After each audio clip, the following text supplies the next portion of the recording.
जय श्री कृष्ण। मैं शुभांगी रांदड़ मेरे चैनल में आप सभी का स्वागत करती हूँ। आज मैं आप लोगों के लिए हिंदी भाषा में शिवलीलामृत के अध्याय लेके आई हूँ। पहला अध्याय, ओम नमः शिवाय। श्री शिवलीलामृत कथा सार, अध्याय 1। इस अध्याय में श्री शिव पंचाक्षर मंत्र के प्रभाव से राजा दाशार्य के कष्ट नष्ट हो जाते हैं। उन्हें दिव्य ज्ञान प्राप्त होने के वृत्तांत का वर्णन किया है। बहुत पहले मथुरा नगरी में यादव वंश के दाशार्य नाम के राजा हुआ करते थे। वे बहुत सद्गुणी और हृदय से उदार थे। उनमें संसार के किसी भी दुर्गुण का आविर्भाव नहीं था। वे बड़े ही सरल हृदय के थे और सब लोगों से समानता का व्यवहार रखते थे। अपने समय के वे चक्रवर्ती राजा थे, इसलिए उनके अधीनस्थ अन्य राज्यों के राजा दाशार्य राजा को कर दिया करते थे। महाराज अपनी प्रजा को अपनी संतान के समान प्रेम करते थे और न्याय से देखते थे और सदा अपनी प्रजा की भलाई का ही सोचते थे। महाराज का विवाह काशीराज की कन्या कलावती के साथ हुआ था। वह अत्यंत सुंदर, सुशील और पतिव्रता स्त्री थी।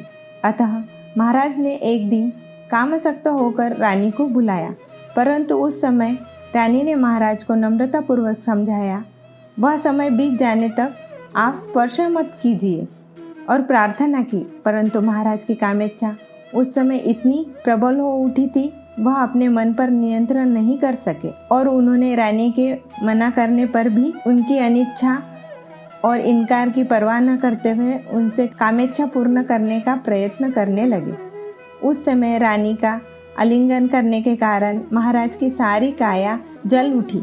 उनके अंग प्रत्यंग से अग्नि से जल जाने जैसे फफोले उठे।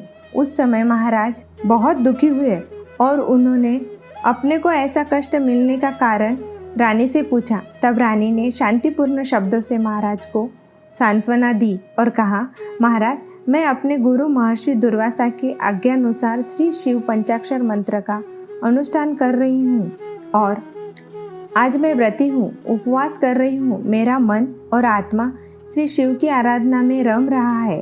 आप सदा मांस मदिरादि वस्तुओं का सेवन करते हैं, इसके कारण आप अघटित घटना से घटित हो गए हैं। श्री गुरुदेव की कृपा के कारण मुझे भूत, भविष्य और वर्तमान तीनों समय का ज्ञान है, परंतु आपके द्वारा जप, तप, अर्चना, वंदना तथा शिव पूजादि सत्कार्य नहीं हो पाते। ऐसी अवस्था में राज कार्य करते रहकर आप परमार्थ साधक के लिए प्रयत्न नहीं करते, इसलिए आगे आपको अंत में बहुत दुख भोगने पड़ेंगे। रानी के इन शब्दों को सुनकर महाराज का मन प्रसन्न हुआ और वह रानी से बोले, प्रिय, जिस पंचाक्षरी श्री शिव मंत्र के जप का तुम अनुष्ठान कर रही हो, वह मंत्र मुझे भी बताओ, जिससे मैं अपने पापों को मुक्त कर सकूं। तब रानी ने कहा, महाराज, मैं आपकी पत्नी हूँ, इसलिए मुझे आपको इस मंत्र की दीक्षा देने का अधिकार नहीं है। इस मंत्र की दीक्षा लेने के लिए आप महर्षि वशिष्ठ जी, वामदेव जी और महर्षि गर्ग मुनि जैसे महात्माओं के शरण में जाइए और उनसे शिव पंचाक्षर मंत्र की दीक्षा लीजिए। अपनी रानी के इन शब्दों को सुनकर महाराज रानी को साथ लेकर महर्षि गर्ग मुनि के आश्रम गए और उन्होंने महर्षि के चरणों को छूकर प्रणाम किया। दोनों हाथ जोड़कर सामने खड़े होकर प्रार्थना की, महात्मन, मेरे जीवन में आज तक पुण्य कार्य कुछ भी नहीं हो पाए हैं। ईश्वर की कुछ भी सेवा मुझसे नहीं बन सकी। मैं अपने पापों से दुखी होकर आपकी शरण में आया हूँ। हे ऋषिवर, कृपा करके आप मुझे अपना सेवक बनाइए और श्री शिव पंचाक्षर मंत्र की दीक्षा दीजिए। महाराज की प्रार्थना सुन गर्ग मुनि उन दोनों राजा रानी को साथ लेकर यमुना नदी के तीर पर गए। वहां जाकर नियम और विधान सहित महर्षि गर्ग मुनि ने राजा रानी के द्वारा भगवान श्री शिव शंकर का पूजन कराया और उनसे गुरु पूजा करवाकर वस्त्र, आभूषण आदि संकल्प करवाए। उस समय महाराज और रानी दोनों के मन में वचन और कर्म से भगवान श्री शिव की आराधना और गुरु दक्षिणा में बहुत सा धन, रत्न, सामग्री आदि का संकल्प करवाया। उनकी ऐसी भक्ति देखकर महर्षि गर्ग मुनि ने महाराज के शीश पर अपना हाथ रखकर विधिवत श्री शिव पंचाक्षर मंत्र का उपदेश देकर राजा को दीक्षा दी। इस प्रकार गुरु द्वारा दीक्षा प्राप्त कर मंत्र का जप करने के बाद महाराज दाशार्य का शरीर पवित्र और तेजमय हो गया। उनकी आत्मा को दिव्य ज्ञान प्राप्त हो गया। महाराज के अंग प्रत्यंग से सहस्त्र काक बाहर निकलने लगे। देखते देखते वहीं जलकर भस्म हो गए। काक पक्षियों का इस प्रकार जलते देखकर महाराज ने अपनी गुरुजी से पूछा कि गुरुदेव, यह सब क्या चमत्कार है?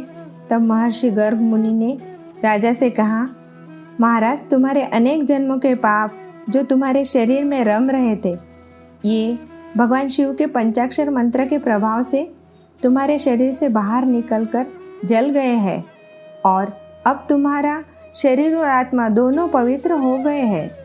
इस प्रकार अपने पापों को दूर होने पर महाराज का मन निर्मल हो उठा। उन्होंने अपने गुरु की प्रार्थना की। गुरु ने बताया कि राजन, यह काक तुम्हारे शरीर से निकलकर भस्म हुए हैं। यह गौ हत्या, ब्रह्म हत्या, बाल हत्या आदि अनेक जन्मों के तुम्हारे जो पाप थे और वे सारे पाप नष्ट हो गए हैं। अपने गुरु का उपदेश सुनकर, गुरु को प्रणाम कर, उनकी आज्ञा लेकर राजा अपने राजधानी मथुरा नगरी को लौट आए और विधि पूर्वक श्री शिव पंचाक्षर मंत्र का जप करने लगे।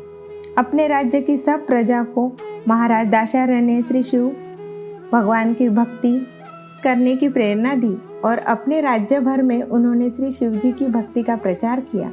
समस्त प्रजाजनों को दुर्गुणों से छुड़ा करके महाराज ने श्री शिव भगवान की भक्ति में लगाया।